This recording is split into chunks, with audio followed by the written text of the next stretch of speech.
इस कार्यक्रम के पुण्यार्चक हैं पदम कुमार, सीता, राजेंद्र कुमार, आशा, हुकम काका, प्रकाश जैन, छाया, प्रतीक, साक्षी, वैभव, वंदिता, हरसोरा परिवार, Dadabari, Kota, Rajasthan. Jainco enterprises private limited, 592, welcome tower, Dadabari, Kota, Rajasthan एवं AA क्लास कॉन्ट्रैक्टर्स।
अपराह्ने प्रक्षिणा स्वाध्याय बेलायाम श्री कायुष्सर्गम करो।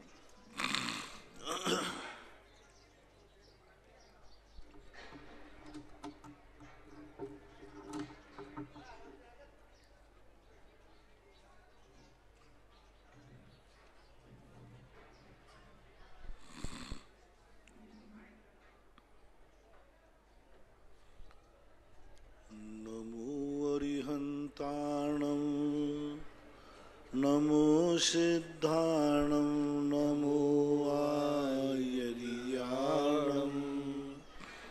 नमो वक्षायाणं नमो लोले सौरसाहूणं। पंच परमेष्टि भगवान की जय हो। आचार्य श्री गुरुवर कुंद कुंद महाराज की जय हो। आचार्य श्री गुरुवर विद्यासागर महाराज की जय हो। परम पूज्य मुनिवर श्री 108 सुधा सागर जी महाराज की जय हो। इंदौर से प्रियमलवी जनन की जिज्ञासा है। हमारा श्री समुच्च पूजन में धूप समर्पित करते समय हम बोलते हैं, ये धूप अनल में खैने से कर्मों को नहीं जलाएगी, निज में निज की शक्ति द्वारा जो रागत द्वेष नसाएगी। तो महाराज जी, इसमें निज की कौन सी शक्ति का उल्लेख किया गया है, कृपया समाधान।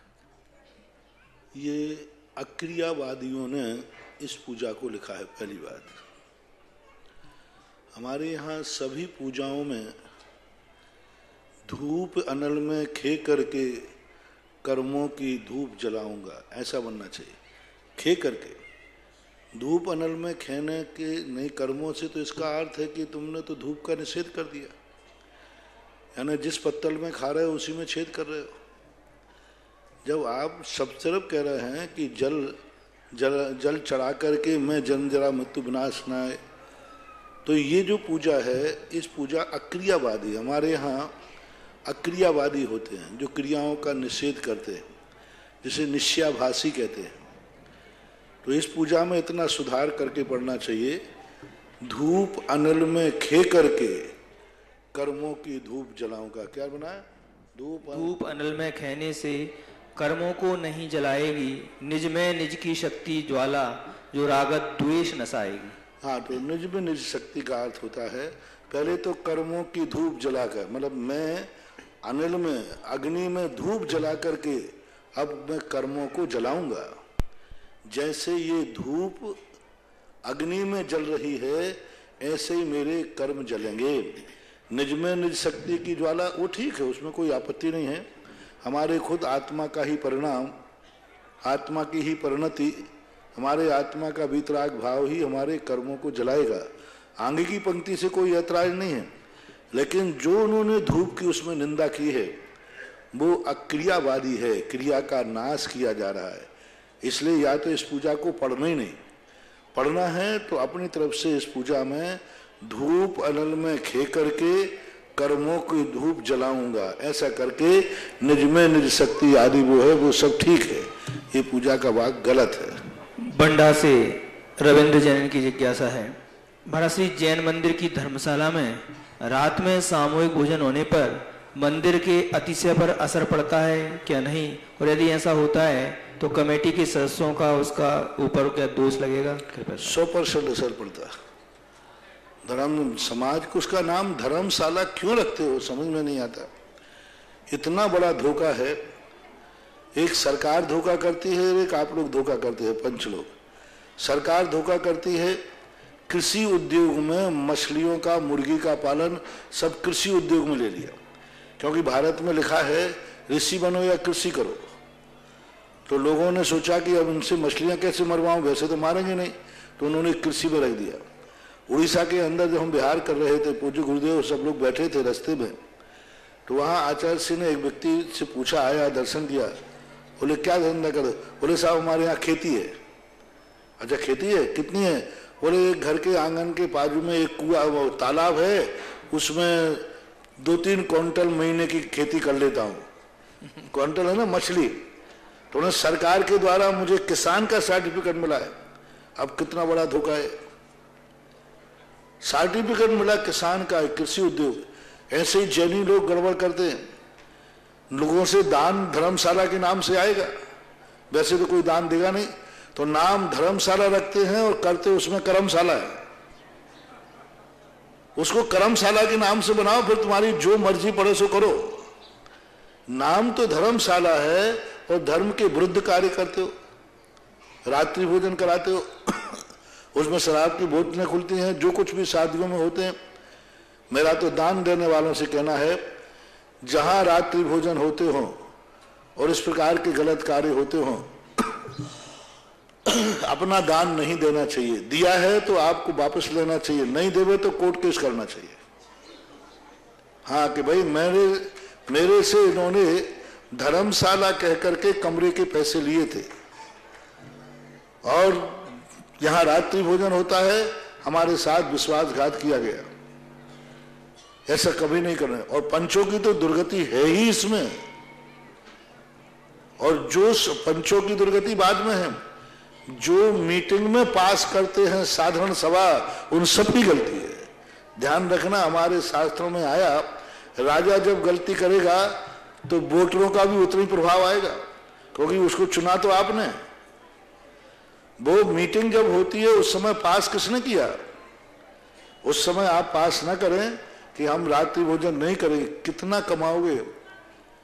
एक स्थान पर लोगों ने कहा, महाराज जी फिर हमारे मंदिर का खर्च कैसे चलेगा, कैसे क्या होगा? मैंने कितना कमा लेते हो? बोले साल भर का 1,00,000 रुपया कमा लेता हूं धर्मशाला से। मैंने कहा अच्छा, मैंने कहा ये तो बड़ा सस्ते में कॉन्ट्रैक्ट लेना है, अब इतना सस्ते कॉन्ट्रैक्ट मैं वैसे ही ले लूंगा।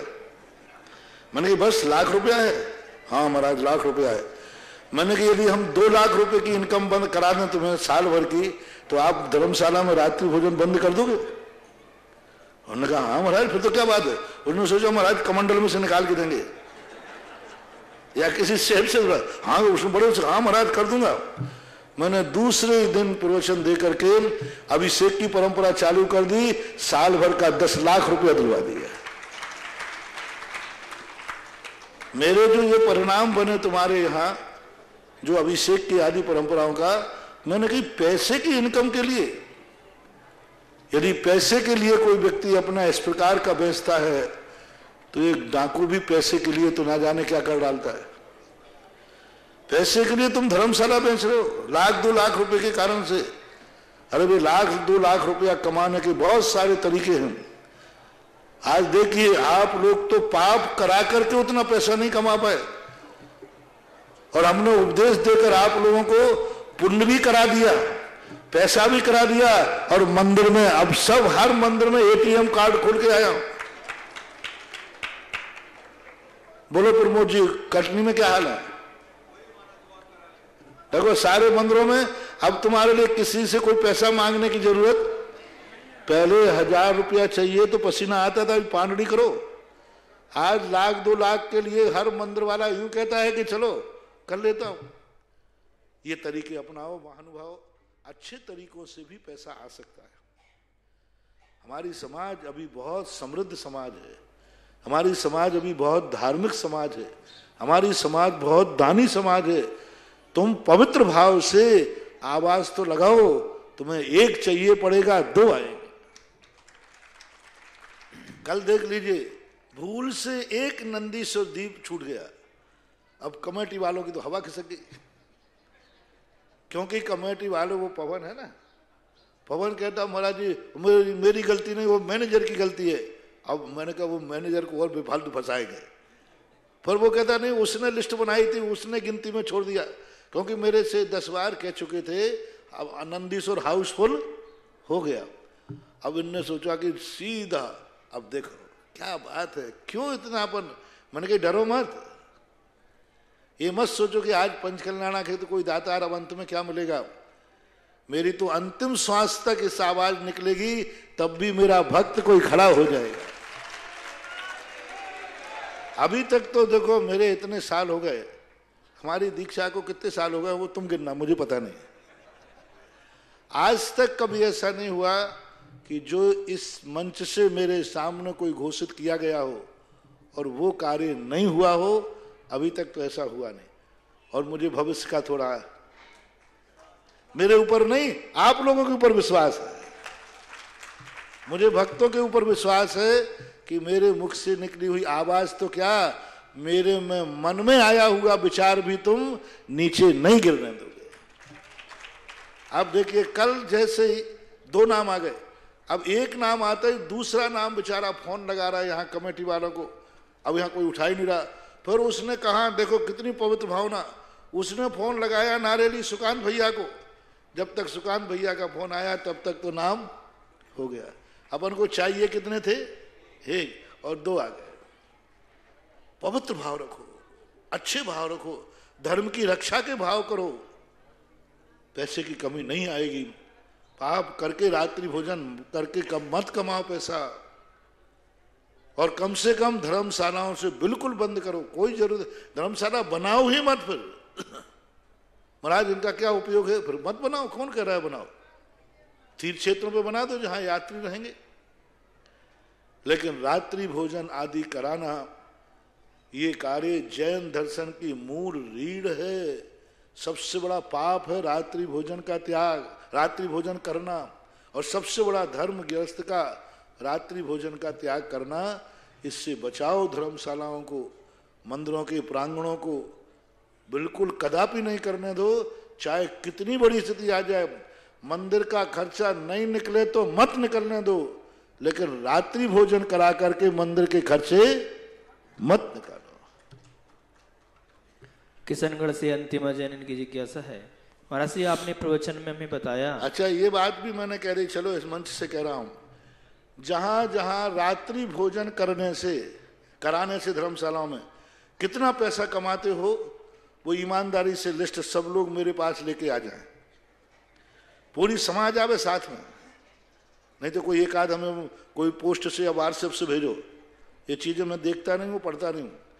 जिस जिस समाज में ये समस्या जाए कि यदि रात्रि में हम शादी को यदि धर्मशाला नहीं देंगे तो इतने रुपए का नुकसान होगा, और रात्रि भोजन देने से कितने रुपए की साल भर में इनकम है, उसका ईमानदारी से पर्चा बनाकर पूरी समाज मेरे पास आ जाओ, कभी भी आ जाओ, कहीं भी आ जाओ, उसके संबंध में मैं आगे क्या रास्ता बताऊंगा, तुम्हें भी पाप से बचा लूंगा और तुम्हारे मंदिर के खर्चे की भी व्यवस्था करा दूंगा।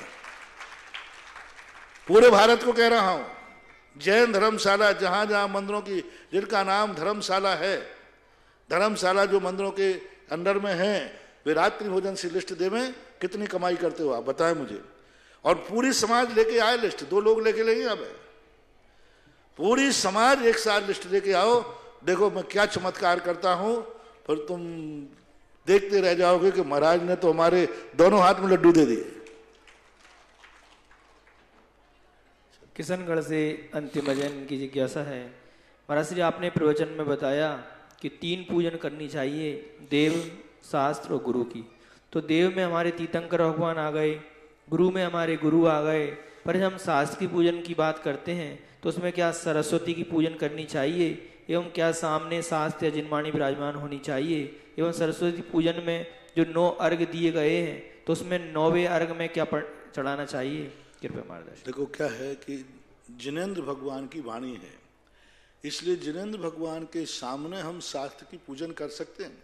जिनवाणी को सामने रखने का कोई प्रावधान जैनागम में नहीं है। शास्त्र की कभी शास्त्र रख करके पूजा होती ही नहीं है, क्योंकि उसमें मुद्रा नहीं है। हाँ, जिनेंद्र भगवान के साथ में हम उनकी पूजा कर लेते, कोई बात नहीं है, लेकिन अलग से शास्त्र को कोई भी गद्दी पर विराजमान करने की जरूरत नहीं। एक बार सागर में ये चर्चा आई और एक व्यक्ति ने भगवान की वेदी, गुरु की वेदी पे फोटो और शास्त्र रख दिए। आचार्य सिंह कहे नहीं, वेदी पे आप शास्त्र नहीं रख सकते, आप अलमारी में रखिए शास्त्र। वेदी पे शास्त्र रखने का अर्थ है कि वो वेदी पूजनी हो गई भगवान के समान, और वहां कोई आकृति है ही नहीं। आगम में कहीं भी किसी भी शास्त्र में, अकृत्रिम चैत्यालय में देख लीजिए, कहीं जिनवाणी का मंदिर देखा? पूरे 3 लोक के अंदर कहीं जिनवाणी के मंदिर की चर्चा सुनी? नहीं सुनी। जिनवाणी वेदी की चर्चा किसी प्रतिष्ठा पाठ में आई? नहीं आई। कहीं जिनवाणी का मंदिर होता ही नहीं है, और ना जिनवाणी की वेदी पे विराजमान किया जाता है। जिनवाणी पूजनी है, मात्र स्थापना जिनेंद्र देव की और गुरु की, क्योंकि इन दोनों में मुद्रा है। यदि आपका देव दर्शन का नियम है तो आप भगवान के दर्शन करते हैं, ठीक है। यदि नहीं करते तो गुरु यानी मुनि मुद्रा आपको दिख जाए तो आपका देव दर्शन पूरा माना जाएगा, लेकिन शास्त्र दिख जाए तो देव दर्शन नहीं माना जाएगा। तुम कहो कि हम एक जिनवाणी अपने पास रख ले, में देव शास्त्र गुरु तो सब बराबर हैं, तो जिनवाणी के दर्शन करके नहीं, क्योंकि उसमें मुद्रा नहीं है। इसलिए जिनवाणी को अलग से कुछ भी करने की जरूरत नहीं। जिनेंद्र भगवान के सामने ही शास्त्र की पूजन कीजिए। और जब उसमें, और पहली बात तो जिनवाणी के अंदर अष्टद्रव्य से ही पूजा है, वस्त्र का तो उसमें कोई उल्लेख आता नहीं। जो जिनवाणी पूजन होती है, जो सरस्वती तीर्थंकर की धुनि गण धरने सुनी पुनि अंग रचे, उसमें वस्त्र कहाँ आया है? अष्टद्रव्य की पूजा में अष्टद्रव्य ही है।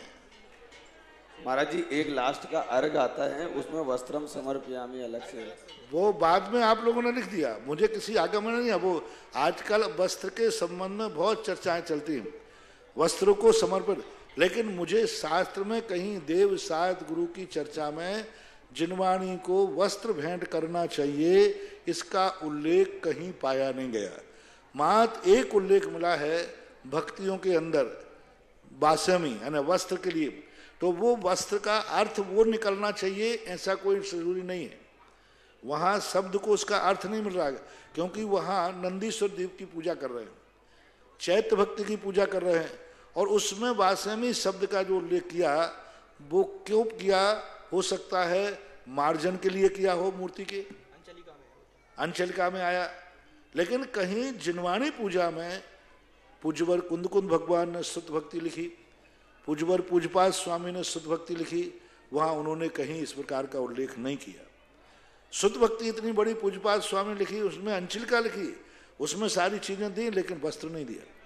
ये वस्त्र की परंपरा, पलासने की परंपरा आज की अपनी खुद की है। क्योंकि यदि मान लो वस्त्र नहीं है, दक्षिण भारत में जितने भी ताड़पत्र हैं वे वस्त्रों में है ही नहीं, वो तो लकड़ी के पेटी में है, नीचे लकड़ी है, ऊपर लकड़ी है और लकड़ी बंधी हुई रखी हुई है। तो ऐसा कोई उल्लेख नहीं है।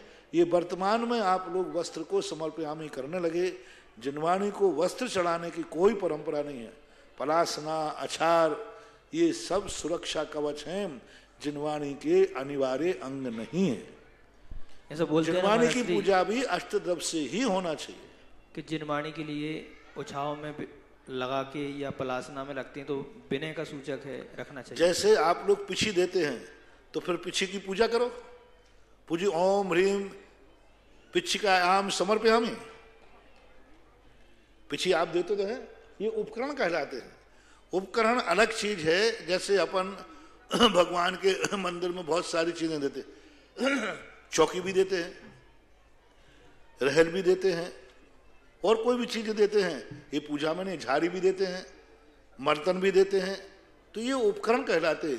उपकरण अलग चीज है और पूजा में समर्पयामी कहना। और दूसरी बात है, जब तुमने पूजा में चढ़ा दिया तो निर्माल हो गया, वो तो माली उठाएगा। अष्टद्रव्य को आपने चढ़ा दिया तो फिर वो तो पूजा में जाएगा, माली के पास जाएगा, निर्माल हो गया। और पिछी, छत्र, ये अपन पूजा के रूप में स्वाहा बोलते हैं कि स्थापयामी?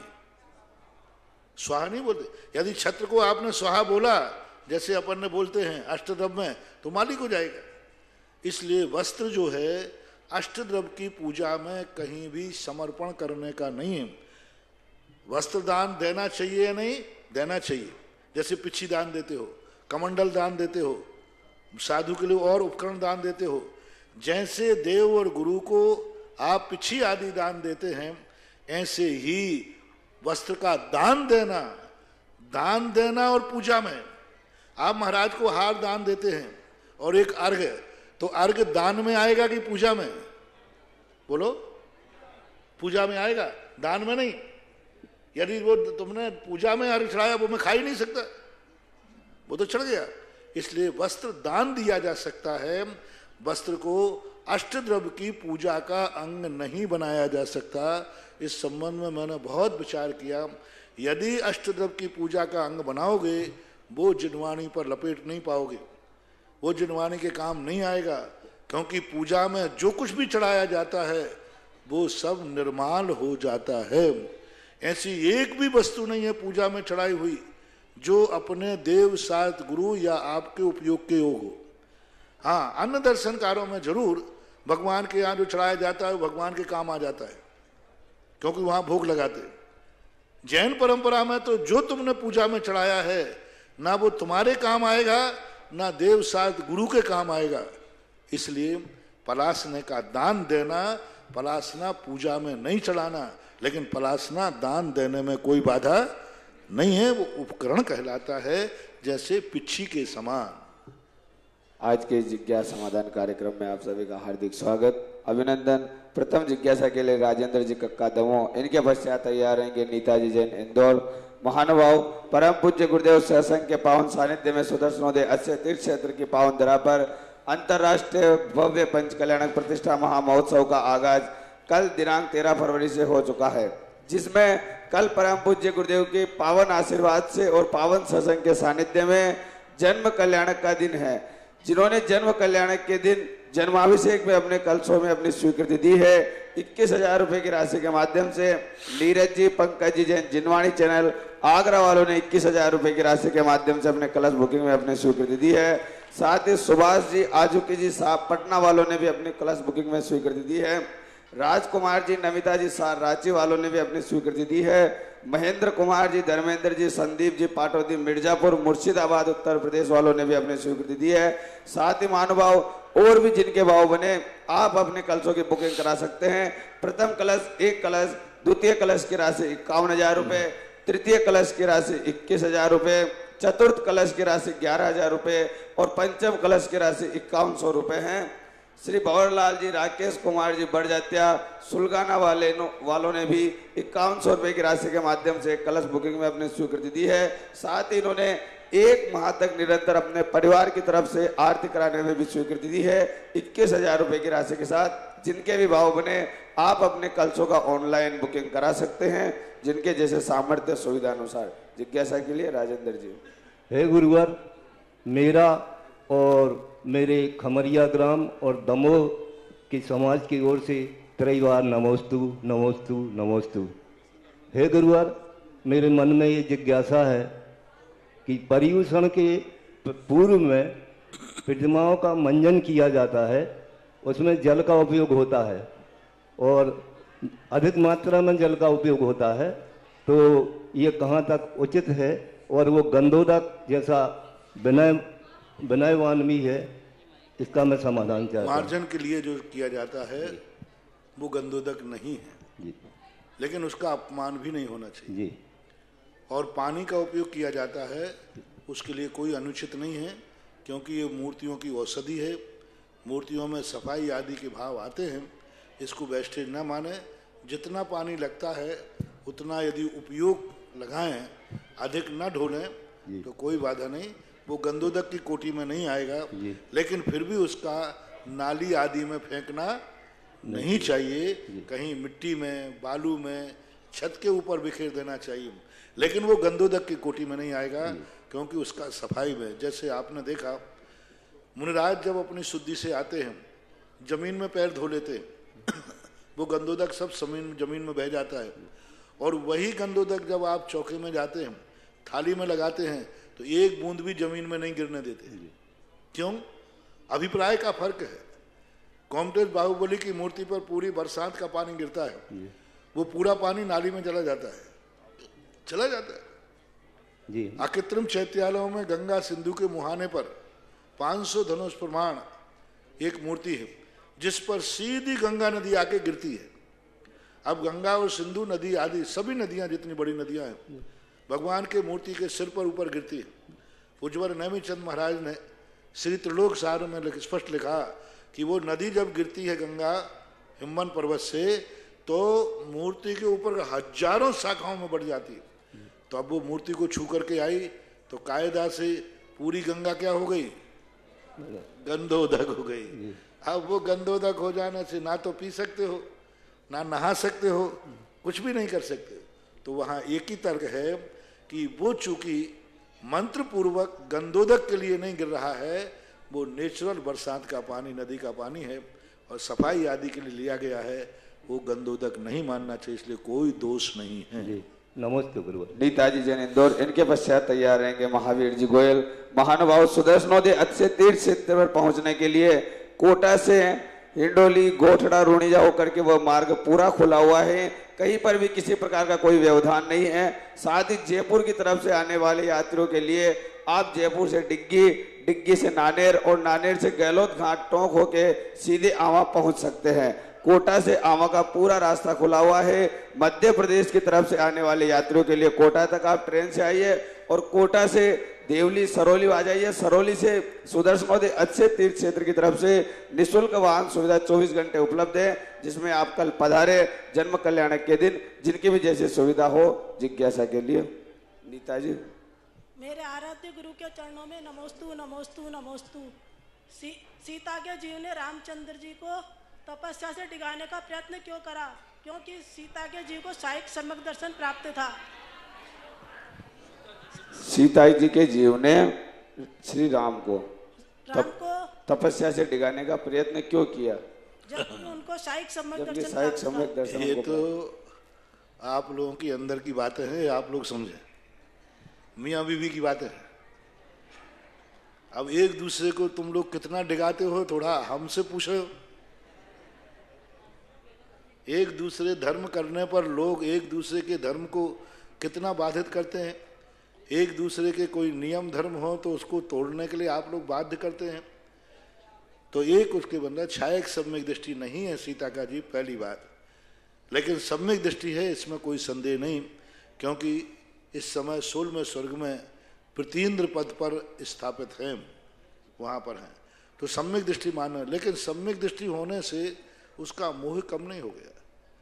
जब बलभद्र छायक सम्यक दृष्टि तद्भव मोक्षगामी भाई के मोह में इतने मोहित हो सकते हैं, तो बस सीता का जीव राम के प्रति जो मोहित हुआ, उसके मोह का कारण एक ही था कि 16 भव से हम एक साथ किसी ना किसी रूप में मिलते आए।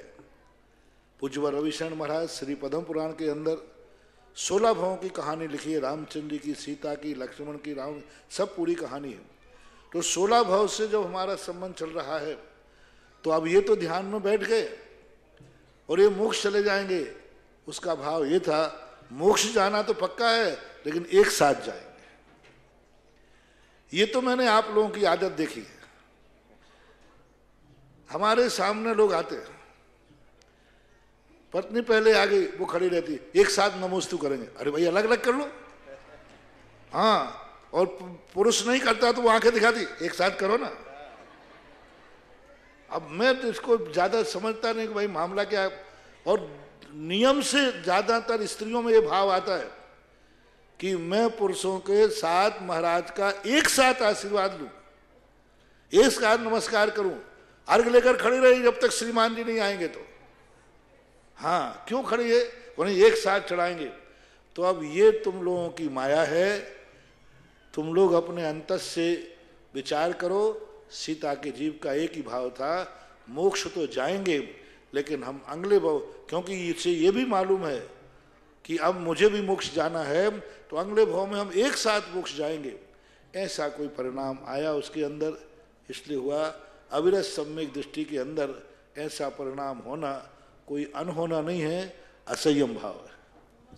महावीर जी गोयल, इनके पश्चात तैयार रहेंगे श्रीमती सुशीला जी भारती किशनगढ़। आज गुरुदेव के आहार के उपलक्ष्य में एक ध्यान रखना, डिगाने में और भ्रष्ट करने में अंतर है।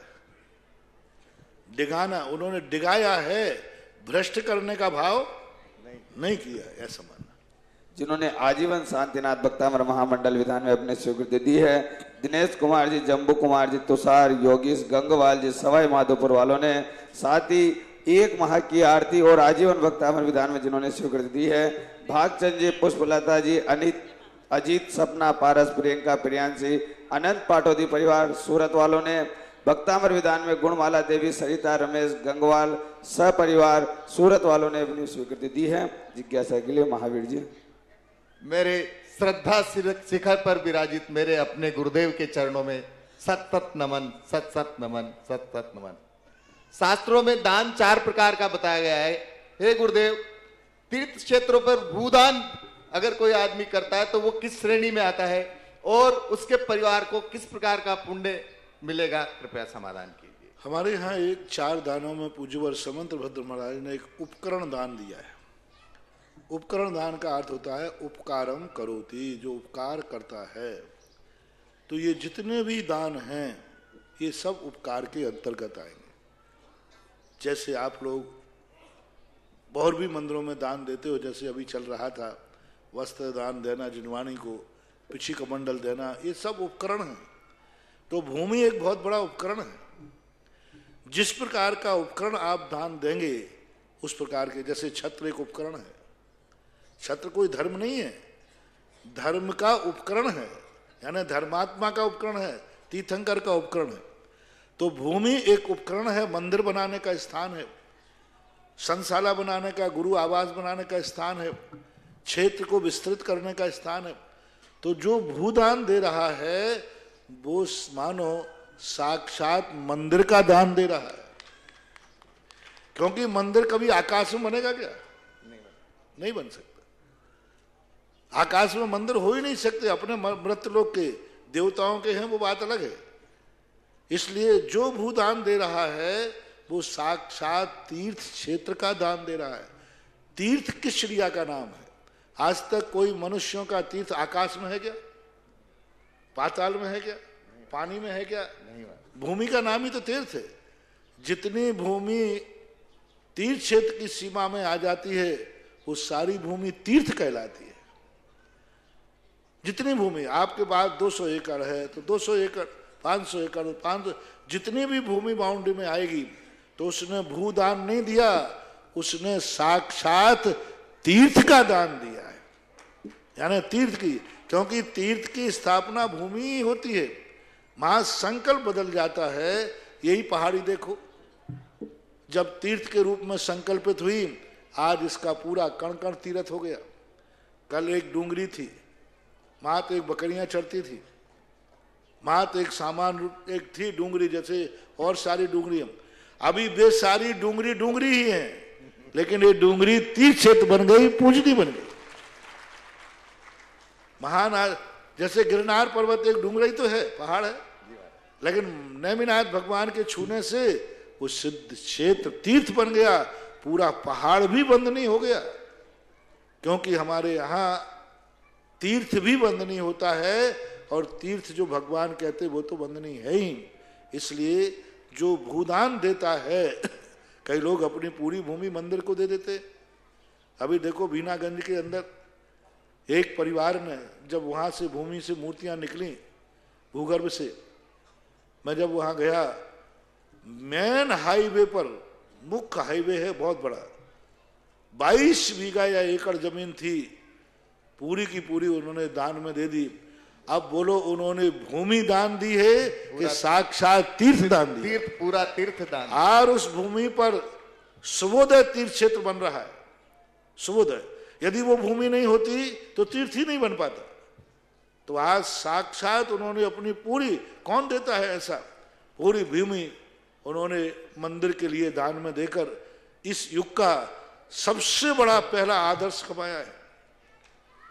इस युग में जब भी 20वीं शताब्दी मान लो, 20वीं शताब्दी में पहला भूदान करने वाला बीनागंज का परिवार था, जो वहां के अध्यक्ष मनोज परिवार, सब परिवार वाले। एक दान पत्र मुझे मिला चांदखेड़ी के अंदर, 502 बीघा का दान, 502 बीघा जमीन किसी ने दान में दी चांदखेड़ी मंदिर के 4 दानों के लिए। और उसमें लिखा कि मैं यह भूमि में दान में दे रहा हूं, भविष्य में मेरा परिवार का व्यक्ति यदि इस भूमि पर अपनी नियत खराब करेगा तो वो मेरी आत्मा को दुख पहुंचाएगा। वो दान पत्र मैंने पढ़ गया, 502 बीघा जमीन। आमा भी ऐसी कोई खाली नहीं है, लेकिन आमा वालों को मालूम ही नहीं। आमा वालों के पूर्वज जितने रहे हैं, आमा के पूर्वजों ने यहां पर 50 बीघा जमीन दान में दी थी। आमा वालों को पता ही नहीं, मैंने बताया तो भी पता नहीं। महाजनों के नाम से जय आमा के यहाँ समाज में दोनों मंदिरों के लिए 50 बीघा जमीन है, पटवारी के खातों में है, लेकिन जैन समाज को मालूम नहीं।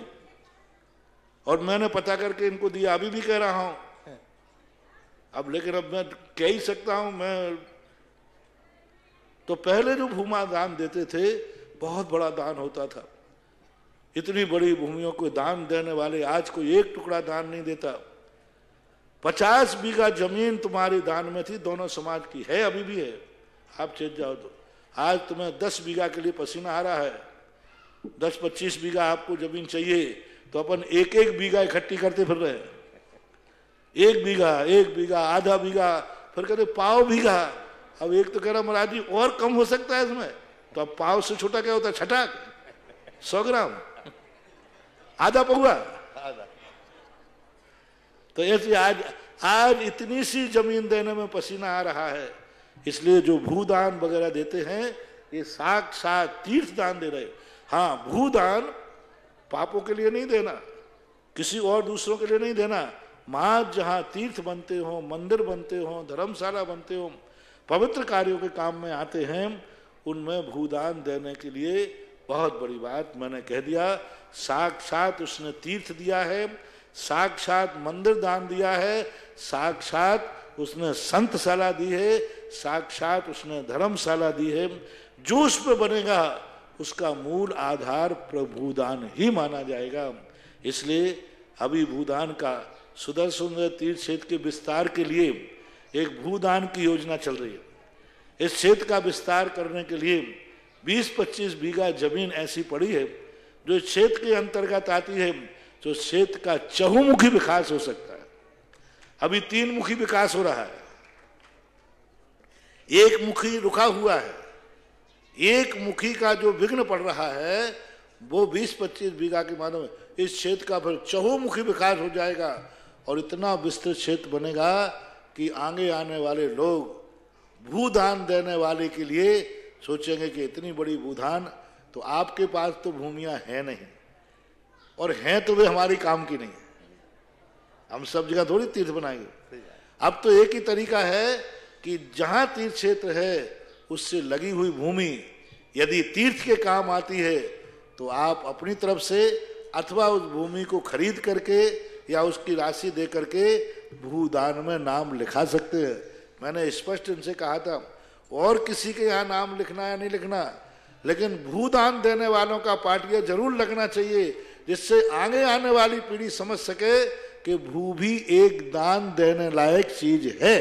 इसलिए एक छोटी सी जिज्ञासा हो रही है गुरुदेव, कल इस सुदर्शन देव क्षेत्र पर पंच कल्याण में हम जन्माभिषेक मनाने वाले हैं। सोदर मिंद्र जब भगवान बालक को सुमेरु पर्वत पर ले जाते हैं तो एक बार उनको ये शक हो जाता है कि ये 1000 इतने बड़े 8 कलशों का अभिषेक सहन कर पाएंगे नहीं, तो भगवान अपना अंगूठा हिलाते हैं और सुमेरु पर्वत ले जाता है। मेरी शंका है कि क्या हर बार, वो तो अनेक बार जन्माभिषेक मनाता है, हर बार उसको ये शंका होती है, एक ही बार उसको शंका होती है? नहीं, ये शंका मात्र महावीर स्वामी के संबंध में हुई थी, क्योंकि सभी बालक प्राय सौधर्मेंद्र बहुत बड़े बालक को लाता है, क्योंकि 500 धनुष की काया में आप इससे अंदाज लगा लें, आपकी 5 से 6 फुट की अधिकतम काया है आज, तो जन्म कितने फीट का मान लें? जन्म के समय बालक को कितना फीट का मान लें? 1 फुट, 1.5 फुट? 1 फुट, 1.25 फीट है, 1.5 फीट का, 1.5 फुट। तो जब 6 फुट में 1.5 फुट का बालक होता है तो 3000 फीट का बालक कितना बड़ा होगा? जल्दी निकाल लें। 6 फुट वाला बालक 1.5 फुट का है, या 1 फुट मान लो, सीधा सीधा निकाल लो। 6 फुट बालक 1 फुट का है तो 3000 वाला बालक कितने फीट का होगा? 300 फुट का, 500 फीट का। 500 फीट के आदिनाथ जन्मे हैं बाबू। आदिनाथ भगवान का जब जन्म हुआ तो पेट से जब वो निकले वो 500 फीट के थे, 500 फीट के। तुम्हारा पंडाल ही नहीं है इतना बड़ा। 500 फीट के। विदेश क्षेत्र में भी ज्यादातर तीर्थंकर जो होते हैं 500 धनुष की जिनकी काया होती है वे 500 फीट के तो जन्म के समय थे। अब अंदाज लगा दें, थोड़ा बहुत कंबड़ हो तो वो गुणा भाग निकाल लेना, लेकिन कुल मिलाकर के सैकड़ों फीट तो हो ही गया। इतने बड़े तो जन्मते ही। तो ये मत समझना कि मां कोई छोटी थी। मां का पेट जब बालक 500 धनुष का पेट में था तो मां का पेट कितने फीट का होगा? हाँ, वो तो उसी हिसाब से होगा। जब बालक का जन्म पेट में से निकला तो 500 फीट का, तो मां का पेट भी कम से कम 600-700 फीट का तो हो गई। बिल्कुल। तो उसी हिसाब से सब कुछ रहता है, सारी व्यवस्थाएं उसी, हाथी घोड़े जानवर सब उसी प्रकार के होते हैं, उसी प्रकार के सब व्यवस्थाएं होती हैं। इसलिए महावीर स्वामी के समय पर आया कि इतनी छोटी सी काया पर मैं कैसे करूं, तो मात्र ये महावीर के संबंध में विचार मिलता है, अन्य तीर्थंकरों के संबंध में नहीं। नमोस्तु भगवान। महानुभाव परम पूज्य गुरुदेव ने एक दिन बताया था कि जिनके भी किसी प्रकार की भूमि इत्यादि की कोई समस्या हो तो आप किसी भी क्षेत्र पर भूमि दान करके उस समस्या से आप निजात पा सकते हैं। क्योंकि गुरुदेव ने बताया यदि आप अपने घर में सुख शांति समृद्धि चाहते हो तो शांतिनाथ भक्तामर महामंडल विधान करो। किसी तीर्थ क्षेत्र पर जाकर यदि आप अपने सुरक्षा कवच बनाना चाहते हो तो किसी तीर्थ क्षेत्र पर तीर्थ रक्षक बन जाओ। महानुभाव हम सब जानते हैं कि गुरुदेव को वचन सिद्धि है, गुरुदेव का हर वचन सत्य होता है। जो भी अपने जिस प्रकार से सामर्थ्य अनुसार सुदर्शनोदय से तीर्थ क्षेत्र पर भूमि दान करना चाहे, 1 बीघा भूमि की राशि 10 कलश, आधा बीघा भूमि की राशि 5 कलश, पाव बीघा भूमि की राशि 2 कलश 51 रुपये रखी गई है। आप अपनी सुविधा अनुसार सामर्थ्य अनुसार भूमि दान करके अपना पुण्यार्जन कर सकते हैं। जिज्ञासा के लिए सुशीला जी पाटनी, इनके पश्चात तैयार रहेंगे श्रीमान महावीर जी अष्टगी, जिन्होंने अभी अभी जन्माभिषेक में अपनी कलश करने में अपनी स्वीकृति दी है। विमल जी, सुशीला जी, राकेश जी, प्रभा जी, अनुज जी, पायल जी जैन सह परिवार विदिशा वालों ने 2100 रुपये की राशि के माध्यम से, मनोज जी, मानसी जैन पिड़ावा सह परिवार वालों ने 5100 रुपये की राशि के माध्यम से अपनी स्वीकृति दी है। जिज्ञासा के लिए नमोस्तु महाराज श्री जी। महाराज जी, मेरी शंका है कि समोस्त्र में 12 कोठे होते हैं, तो उसमें 4 में देव और देवगनाएं और त्रियंच और मनुष्य बैठते हैं, लेकिन एक ऐसा कोठा है जिसमें श्राविका और आरिका एक में बैठती है। तो महाराज जी ऐसा क्यों कि आरिकाओं का या श्राविकाओं का एक ही चीज थी जो एक में बैठे थे, ऐसा क्यों? घर गृहस्थी के मामले में बेटी और माँ का दर्जा बहुत अलग अलग होता है, लेकिन धर्म के क्षेत्र में दोनों नारियां हैं। श्रावका की दृष्टि से, क्योंकि उनका गुणस्थान, एक श्रावक के गुणस्थान 2 होते हैं मोक्ष मार्ग भिक्षा में, चौथा और 5वां। तो वहाँ चौथे और 5वां गुणस्थान दोनों का एक होने से एक ही कोठा निश्चित किया गया। इसलिए तो शास्त्रों में स्पष्ट कहा गया कि कुंदकुंद भगवान ने स्पष्ट रूप से लिखा कि आरिकाओं का जो अवस्थान है किम होदि पवज्या, उनकी प्रवज्या नहीं है, वो वृत्ति है। अन्य आचार्यों ने शास्त्रों में दीक्षा शब्द का भी प्रयोग किया है वर्तमान युग ग्रंथों में, लेकिन अब इसी से सारे जगत को, सारी आरिकाओं को इसी से विचार करना चाहिए। जो आज लोग कहते हैं कि आरिका की उपेक्षा होती, उसकी पूजा नहीं होती, उसकी परिक्रमा नहीं होती, उसकी गंधोदक नहीं होता, तो उनको ये देखना चाहिए कि साक्षात तीर्थंकर के समोषण में भी जब तुम्हारा स्थान श्रावकाओं के बराबर रखा गया, अब इससे ज्यादा और कहां क्लेम करोगे? सुप्रीम कोर्ट का निर्णय है। समोषण में भगवान तीर्थंकर बैठे हैं, उनको तो कम से कम रोकना चाहिए। आरिका महिलाओं के साथ नहीं बैठेगी, आरिका श्रावकाओं के साथ नहीं बैठेगी। जब इतनी सभाएं थी, 13 सभा हो जाती, उसमें क्या फर्क पड़ता था? अरे एक सभा एडजस्ट कर देते, देवताओं को इतनी सारी सभाएं दे दी। 8 सभाएं लगभग हैं देवताओं की, मनुष्य त्रियंचों की। 8 सभाएं देवता को, मनुष्य त्रियंचों को सभा मिल गई साहब अलग से। एक आरिका को सभा नहीं मिल सकती थी क्या? यही सबसे बड़ा सबूत है कि साक्षात तीर्थंकर के समय आरिका को और क्षुल्लक एलकों के लिए भी अलग से कोई समोषण नहीं दिया गया, श्रावकों के साथ बैठाला गया। वस्त्र के साथ वस्त्र वाले बैठे और निर्वस्त्र के साथ निर्वस्त्र वाले बैठे, सीधी बात है।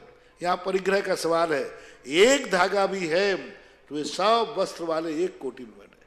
आरिका चूंकि सवस्त्र होती है, इसलिए उनको समोषण, सभी, किसी आचार्य को इसमें मतभेद नहीं है। जितने भी शास्त्र लिखे गए, किसी भी शास्त्र में आरिका को अलग से कोठा नहीं दिया गया। इससे सिद्ध है कि सब आचार्य इस पर एक मत हैं और व्यवस्था है ये इसकी। मेरी दृष्टि से 2 कारण हैं, एक तो गुणस्थान और एक परिग्रह का सद्भाव। जिन जिन के पास परिग्रह है वे एक कोठे में बैठे, और जिनके पास परिग्रह नहीं है वो एक कोठे में बैठे। इसलिए नमोस्तु महाराज। महावीर जी अष्टगी, इनके पश्चात तैयार रहेंगे अमन जी शास्त्री संघने, जिन्होंने अभी अभी 5100 रुपये की राशि के माध्यम से जन्माभिषेक कलश में अपनी स्वीकृति दी है। अवनीश जी, रश्मि जी, ऋषभ जी, संभव जी जैन सह परिवार गाजियाबाद वालों ने। जिज्ञासा के लिए दार्शनिक विचारक गुरुवर, आपके चरणों में शब्दातीत प्रणाम। महाराज जी, मेरा शंका ये है कि ये मेरा वैयक्तिक प्रश्न है कि मेरे पूर्व अवस्था के जो छोटे भाई थे वो 17 साल में घर से निकल गए। तो उस टाइम पर उन्होंने स्कूल में पढ़ते थे, तो मैंने पुस्तक के लिए मैंने ही ला के देता था। तो उन्होंने अपने जीवन में 100 रुपये भी कभी गिने नहीं है, तो उनको व्यवहार ज्ञान कुछ भी नहीं था। तो उन्होंने ऐसा कौन सा वैराग्य आने का समय उन्होंने देखे तो गुरुवर बिना वैराग्य के उनको दीक्षा कैसे दे दे, इसका समाधान कीजिए। इनको सबसे बड़ी तकलीफ है कि छोटे भाई 17 साल में निकल गए, ये 70 में भी नहीं निकल पा रहा है।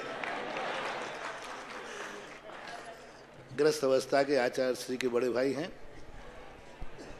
मूल कारण देखो, जो इस जन्म में कोई निमित्त नहीं बन पाता है, पूर्व जन्म की कोई कहानी जुड़ी हुई रहती है। जो इस जन्म में छोटी उम्र में दीक्षा रहते हैं, ये पूर्व जन्म के बैरागी होते हैं। पूर्व जन्म के अंदर कोई ऐसी अतृप्त भावना रहती है। जो व्यक्ति अंत में मरते समय एक सोचता है कि भगवान मैं कैसा पापी जीव हूं, मनुष्य पर्याय पाकर, सब कुछ पाकर के मैं असंयम के साथ मर रहा हूं, मुझे मनुष्य पर्याय पाकर मुनि बन के मरना चाहिए, लेकिन नहीं बन पा रहा हूं, मेरी अनुकूलता नहीं बन पा रही है। ऐसी कोई तड़फन वेदना के साथ जो मरण को प्राप्त हो जाता है और अतृप्त रह जाता है। एक दिन मैंने कहा था, दिन में कई भावनाएं जो अतृप्त रहती हैं व्यक्ति को स्वप्न में आ जाती है। जो कार्य दिन में नहीं कर पाता वो रात में कर लेता है। इसी प्रकार से जो व्यक्ति किसी मजबूरी बस मुनि नहीं बन पाया और उसके मन में टीस लगी थी कि मैं कैसे मुनि बन करके अपना समाधि मरण करूं, नहीं कर पाया और मरण को प्राप्त हो गया, तो कर्म कहता है मरते समय की जो अतृप्त भावना होती है वो अगले भाव में जरूर फलीभूत होती है। तो ऐसे भाव आचार्य श्री ने, हम लोग सब शामिल हैं, हम लोग 350 लोग पूर्व भाव के अतृप्त मुनि हैं। पूर्व भाव में ये भावना भाई होगी और मुनि नहीं बन पाए होंगे, तो कर्म ने ऐसा वातावरण बनाया कि वह अपने आप कोई निमित्त मिले बिना भी 100 रुपया भी नहीं गिने, लेकिन उसके बावजूद भी 100 रुपये गिनने का अपराध मालूम है। हमारे आचार्य श्री से एक बार प्रश्न किया था, ईसरी के अंदर सन 1983-84 की घटना है, कलकत्ता के थे। उन्होंने कहा महाराज जी आपको कुछ भी तो ज्ञान नहीं है, आपने ना तो चाबी रखी ना गृहस्थी बसाई, फिर आपको ये गृहस्थी के में निर्विकल्प नहीं हो सकता, गृहस्थ जो शुद्धोपयोगी नहीं हो सकता, ये आपने कैसे जाना, आपको तो कुछ भी मालूम नहीं है। तो आचार्य ने कहा आप लोगों के चेहरा देखकर। बोले कैसे? बोले यदि आपको वहां शांति होती तो आप मेरे पास क्यों आते, मैं तो आपके पास नहीं गया। इसके अर्थ है कि हमारे पास कुछ ऐसा है जो तुम्हारी गृहस्थी में नहीं है। और समझदार व्यक्ति वो कहलाता है जो दूसरे को गिरता देखकर बच जाए। दो व्यक्ति होते, एक गिरने के बाद चेतते हैं, दूसरे को गिरा हुआ देख करके भी चेत जाते हैं। तो हम लोग सारे दुनिया को इन गड्ढों में गिरे हुए देख करके दूर से ही भाग गए कि भागो रे यहां से, ये तो मामला गड़बड़ है। अब आपको तो एक ही है, आप तो हम लोगों को देख देख करके बस तड़पते रहो। महावीर भाई आचार्य श्री को देख देख करके तड़पते रहो, इतने तड़पो इतने तड़पो इतने तड़पो कि अगले भाव में 8 वर्ष अंतर मुहूर्त में मुनि बनो। नमस्कार नमस्कार नमस्कार। एक ही तरीका है, भगवान बनना है। मैं तो बहुत तड़पता हूं भगवान के, जब दर्शन करता हूं, भगवान मैंने क्या पाप किया, मुनि बनने लायक पुण्य तो किया ही था, थोड़ा सा पुण्य और कर लेता और विधेय क्षेत्र में बन जाता ना। बस यही तड़फन अपन को आगे ले जाएगी। मुनियों को देख करके एक ही भाव जागना चाहिए, ये भी संसार में जन्मे, ये भी मेरी तरह रहे। और इन्होंने देखो ये मोक्ष मार्ग अपना लिया, मैं संसार में रह गया, ऐसी दशा मेरी कब हो, ऐसी दशा मेरी कब हो। और ये जो भावना आपके अंदर उठती रहेगी, यही भावना अगले भाव में, उन्होंने तो 17 साल में दीक्षा ली, तुम 8 साल में दीक्षा ले लोगे, बस लगन होना चाहिए। नमस्कार। अमन जी शास्त्री, इनके पश्चात तैयार रहेंगे खुशबू जी जैन बोर। हे गुरुवर नमोस्तु।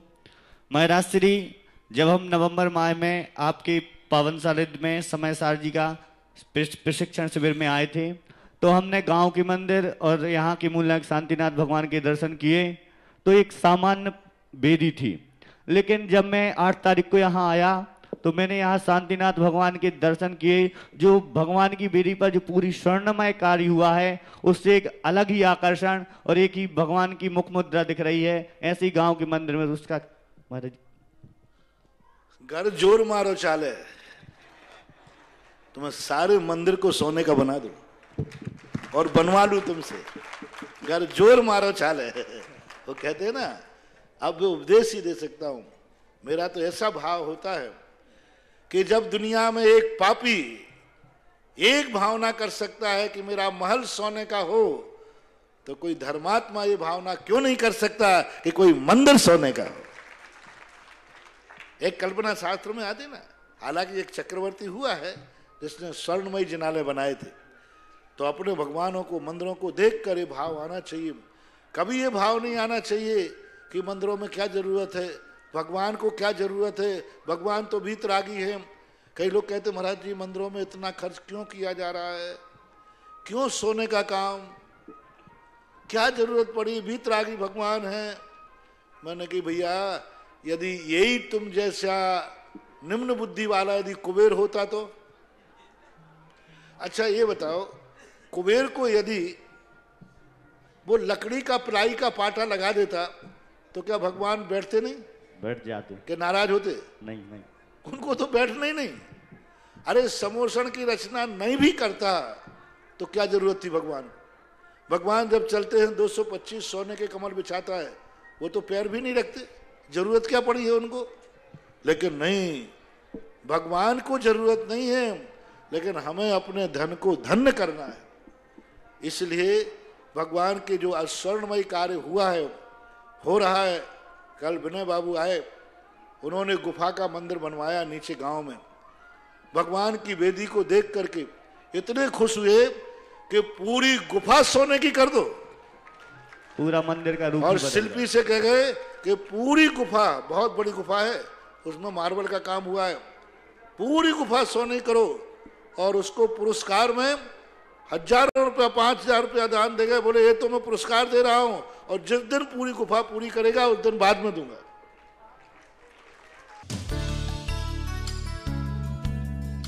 इस कार्यक्रम के पुण्यार्चक थे पदम कुमार सीता, राजेंद्र कुमार आशा, हुकम काका, प्रकाश जैन छाया, प्रतीक साक्षी, वैभव वंदिता, हरसोरा परिवार, Dadabari, Kota, Rajasthan. Jainco enterprises private limited, 592, welcome tower, Dadabari, Kota, Rajasthan एवं AA क्लास कॉन्ट्रैक्टर्स।